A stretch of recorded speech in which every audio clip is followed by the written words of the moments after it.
एक ऐसी कहानी जो आपको रात को सोने नहीं देगी।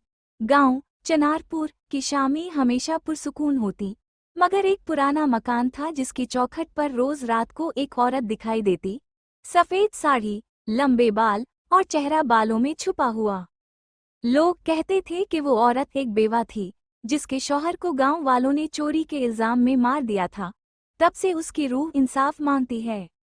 एक दिन अली, जो शहर से आया था, उस मकान में रहने लगा। सबने मना किया, मगर वो हंसा और कहा, भूत परियत कुछ नहीं होते।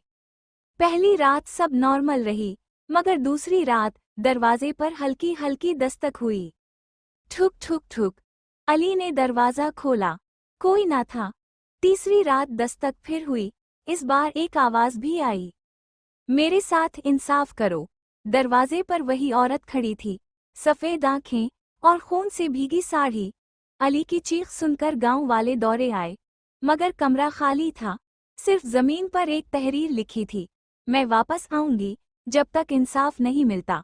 अब भी जब चनारपुर की गलियों में अंधेरा होता है, वो औरत चौखट पर खड़ी दिखाई देती है, खामोश लेकिन इंसाफ की मुंतजिर।